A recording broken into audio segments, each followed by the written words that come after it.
Hi guys, welcome to सेल्फेस। तो यार एक ही रिक्वेस्ट में बारिश हो गई और दिल्ली एनसीआर में मौसम भी अच्छा हो गया। चलो इसी मौसम में कुछ नए वर्ड्स का डिस्कशन करते हैं। पहला वर्ड है नोविस। नोविस का मतलब होता है नौसिखिया, इनएक्सपीरियंस्ड। जब कोई नई नई चीजें सीखता है ना, जैसे मैडम खाना बनाना सीख रही है शायद नया नया, तो इन्होंने खाने में ही आग लगा दी है। कोई गाड़ी चलाना सीखता है नया नया, तो उसको हमेशा डर रहता है कहीं गाड़ी ठुक ना जाए, हालांकि डर दूसरों को भी रहता है। एनीवे, नोविस का मतलब होता है somebody who is inexperienced या नौसिखिया। ये एक्चुअली लैटिन वर्ड नोवस से आया था, जिसका मतलब भी न्यू या नया ही होता था। तो नोविस को आप न्यू से याद रख लीजिए, बिकॉज जो भी बंदा जिस भी फील्ड में नया होता है वो हमेशा इनएक्सपीरियंस्ड ही होता है, धीरे धीरे ही तो हर कोई सीखता है। तो नोविस को आप न्यू से याद रखिए। नेक्स्ट वर्ड है न्यूआंस। न्यूआंस का मतलब होता है जब कोई बहुत सटल डिफरेंस होता है ना किसी भी चीज में, बहुत ही कम अंतर ओपिनियन में, एटीट्यूड में, उसे न्यूआंस कहते हैं। जैसे अगर किसी फील्ड के हम बोले कोई महारथी है, एक्सपर्ट है, तो हम उसको बोलते हैं इसको इस फील्ड के न्यूआंसेस की ना बहुत अच्छी नॉलेज है। मतलब बारीकियों की, जो स्मॉलेस्ट, जो स्लाइटेस्ट, जो सटलेस्ट डिफरेंसेस है ना, उस बंदे को उनका भी पता होता है, उसे न्यूआंस कहते हैं। जैसे याद है ये ऐसी पिक्चर ये न्यूज़पेपर में आती थी जब छोटे थे, तो अंतर बताओ इन दोनों में कितने डिफरेंसेस हैं। इनमें 5 डिफरेंसेस है।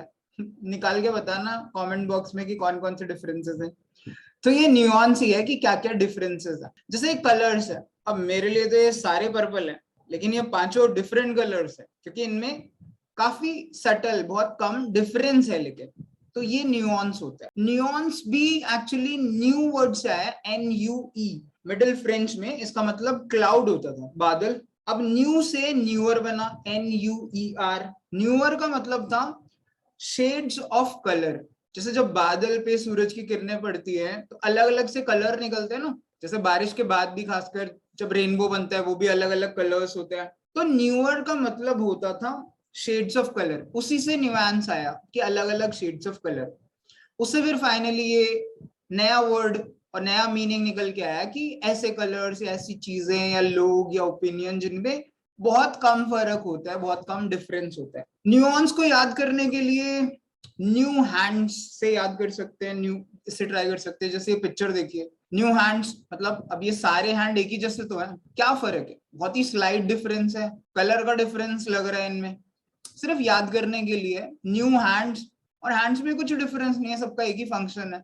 The only slight differences in colours, वही एक्चुअली न्यूअर का शुरुआत में मतलब था, शेड्स ऑफ कलर, उसी से ये डिफरेंस आया था। तो इन हैंड्स में बहुत ही सटल, बहुत ही माइन्यूट डिफरेंस है। इस तरीके से आप न्यूएंस को न्यू हैंड से ट्राई कर सकते हो याद करने का। नेक्स्ट वर्ड है ऑब्लिवियस। ऑब्लिवियस का मतलब होता है किसी चीज से अनजान या बेखबर, something which we are not aware of. जैसे भाई साहब अपनी स्कूटी चला रहे हैं और इनको कोई मतलब नहीं है कि कौन आ रहा है कौन जा रहा है, ट्रैफिक के रूल से बिल्कुल ऑब्लिवियस है ये, लोगों के आने जाने से ऑब्लिवियस, अपना मस्त फोन पे लगे हुए हैं। जैसे कई बार हम बेखबर होके, अनजान होके रास्ते पे चल रहे होते हैं, ऑब्लिवियस टू की क्या चीजें पड़ी हुई हैं, तो कभी केले के छिलके से गिर रहे होते हैं, कभी किसी चीज से गिर रहे होते हैं। तो ये ऑब्लिवियस का मतलब होता है। ऑब्लिवियस भी लैटिन वर्ड ऑब्लिवियो से आया है, जिसका मतलब था फॉरगेटफुल, यानी वो चीजें जो इंसान भूल जाता है या जिनसे बेखबर या अनजान रहता है। तो ऑब्लिवियस को ऑब्वियस से भी याद करने का ट्राई कर सकते हैं। जैसे कुछ चीजें ऑब्वियस होती हैं, जो ऑब्वियस चीजें होती हैं हम उन्हीं को बोलते हैं कि यार हाँ ये चीज तो ऑब्वियस थी, तो तुमने बताई क्यों नहीं, इसी वजह से मैं भूल गया। ऑब्वियस सी बात है कि हमें सड़क पे ध्यान से चलना चाहिए, लेकिन हम वो ऑब्वियस चीजें भूल जाते हैं बिल्कुल। तो आप ऑब्वियस चीजें भूल जाते हो, इसी से आप ऑब्लिवियस रहते हो, यानी इसी से आप चीजों से बेखबर या अनजान रहते हो। ऑब्वियस है कि न्यूज़पेपर पढ़ना चाहिए, हर किसी को पता है, बट फिर भी हम नहीं पढ़ पाते, इसीलिए हम करंट अफेयर से ऑब्लिवियस रहते हैं। ऐसे आप ऑब्वियस से ऑब्लिवियस ट्राई कर सकते हो। नेक्स्ट वर्ड है प्रोफ्यूज। प्रोफ्यूज का मतलब होता है अबंडेंस, बहुत अधिकता किसी भी चीज की। जैसे ये एक ऑर्चर्ड है एप्पल्स का, काफी सारे सेब लगे हुए हैं इसमें, तो इसी को प्रोफ्यूज एप्पल्स कहते हैं कि बहुत सारे, अबंडेंस में है। प्रोफ्यूज बहुत सारे टर्म्स के साथ यूज होता है। जैसे प्रोफ्यूज ब्लीडिंग है, ये इन भाई साहब का हाथ कट गया है तो इतना खून बह रहा है, इसे भी प्रोफ्यूज ब्लीडिंग कहते हैं, बहुत ज्यादा मात्रा में खून बहना। तो प्रोफ्यूज का मतलब अबंडेंस ही है, जब चीजें बहुत ज्यादा मात्रा में हो, काफी लार्ज क्वांटिटी में हो, दैट इज प्रोफ्यूज। इसके यार सिनोनिम्स भी ध्यान से देखना, ample, copious, lush, prolific. Profuse को रिफ्यूज से ट्राई कर लो। वैसे ये एक्चुअली प्रोफ्यूज पोर्ड फोर्थ से आया था। पोर्ड फोर्थ उसका मतलब था अबंडेंस। पोर मतलब डालना, फोर्थ मतलब आगे। जैसे पोर, वो जो लोग ड्रिंक करते हैं, पीते हैं, वो कहते हैं ना हाँ यार एक ड्रिंक के बाद एक और बना दे भाई, एक और पोर कर दे, फिर कहते हैं हाँ एक और पोर कर दे। तो वो मस्त अपना अबंडेंस में पी रहे होते हैं। उसी से ये वर्ड प्रोफ्यूज है। तो प्रोफ्यूज को रिफ्यूज से भी ट्राई कर सकते हो। जैसे अगर आप किसी को कोई सामान दे रहे हो नॉर्मली, मतलब याद करने के लिए यार, तो वो रिफ्यूज कर रहा है, कह रहा है नहीं नहीं मुझे नहीं चाहिए, मेरे पास ऑलरेडी ऐसी चीजें बहुत पड़ी है, मतलब उसके पास ऑलरेडी अबंडेंस में, इसलिए रिफ्यूज कर रहा है। ऐसा जरूरी नहीं है इसी वजह से रिफ्यूज कर रहा हो। कुछ लोग शर्म की वजह से या एटिकेट्स की वजह से भी मना करते हैं, लेकिन याद करने के लिए आप प्रोफ्यूज को रिफ्यूज से ट्राई कर सकते हो। आप किसी को बोल रहे हो कि हाँ भाई साहब ये वाली चीज आप ले लीजिए, आपको चाहिए, तो वो कह रहा है नहीं नहीं, रिफ्यूज कर रहा है कि नहीं मेरे पास ऑलरेडी है। That is how you can remember profuse. Next word है पैरोडी।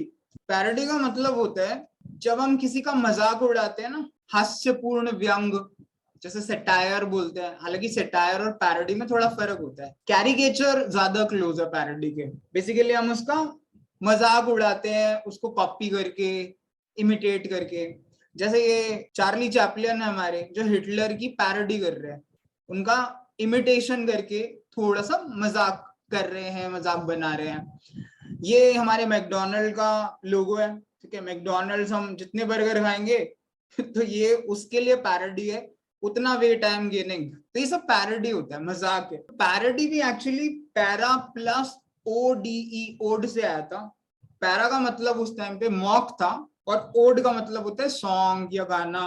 तो जब हम किसी गाने की पुअर इमिटेशन करते हैं ना, घटिया तरीके से उसे, मतलब हम कोशिश तो कर रहे होते हैं गाने की, लेकिन अब हर कोई तो लता मंगेशकर, मोहम्मद रफी नहीं हो सकता ना, तो हम उस गाने की बैंड बजा देते हैं। तो पुअर इमिटेशन जब हम उसकी करते हैं तो वो मजाक सा बन जाता है, उसे पैरोडी कहते हैं। पैरोडी को मतलब ट्राई कर सकते हो याद करने के लिए। पैरोडी, पर उड़ी, परों से उड़ रही हो, ऐसे लोग कुछ ताने मारते हैं ना कुछ लोगों पे, कुछ वुमेन पे जो लाइफ में कुछ करना चाहती हैं, आगे बढ़ने की कोशिश कर रही होती हैं। तो कुछ कुछ लोग ऐसे ऑर्थोडॉक्स थिंकिंग वाले होते हैं, वो बोलते हैं आजकल तो बहुत उड़ रही है भाई ये बंदी, परों से उड़ रही है। तो परों से उड़ रही है, वो ताना मार रहे हैं, वो व्यंग है, सेटायर है। तो आप ऐसे ट्राई कर सकते हो पैरोडी को याद करने के। चलिए ये थे आज की वो क्या आपके वर्ड्स।